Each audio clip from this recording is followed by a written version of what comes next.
पंजाब जी Sadiqabad police गिरफ़्तार थियल कश्मीर वासी ॿिनि ॼणनि खे फुल फ्राई करे छॾियो। कोट सब्ज़ल जे वल्हार ॿेले में ॾोहारनि गिरफ़्तार ॿिनि साथियुनि खे आज़ादु कराइण जे लाइ हमिलो कयो। पुलिस जो चवणु आहे त मुक़ाबले दौरान साथियुनि जी फायरिंग में ई गिरफ़्तार थियल कश्मीर वासी गफ़ार कोश ऐं अली नवाज़ जखराणी मारिजी विया। मारिजी वियल जवाबदारनि कुझु अर्सो अॻु औरत खे अगवा करण बैदि जिनसी ॾाढाई जो निशानो बणाए क़त्ल कयो हो। पंजाब जे सादिकाबाद पुलिस गिरफ़्तार थियल कश्मीर वासी ॿिनि ॼणनि खे फुल फ्राई करे छॾियो आहे। तफ़सील मालूम कयूं था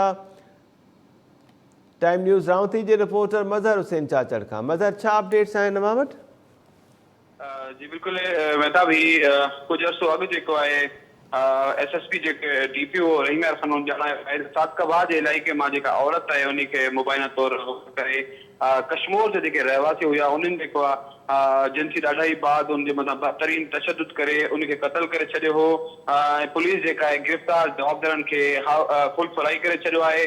DPO जो वधीक चवणु हुयो त जवाबदार गिरफ़्तार कया हुआसीं, उनजी निशानदही ते सिंध जे इलाइक़े मां असीं जेको आहे उन औरत जो लाश बि बरामद कयोसीं। औरत खां जेके सोन ज़ेवर ऐं चांदी जेके उहे बि असीं बरामद कयोसीं।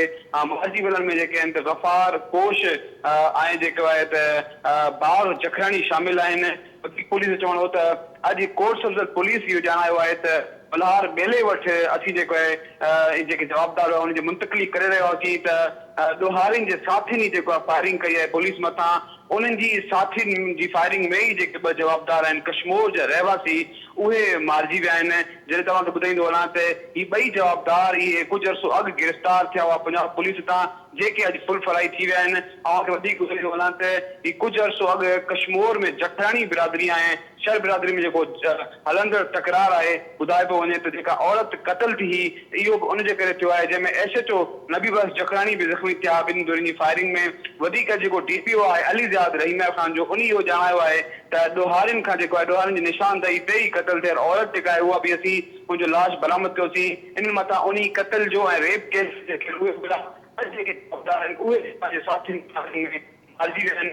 वधीक ॿुधाईंदो वञा त जेके उनजे लाश ते कश्मीर खां करण जे लाइ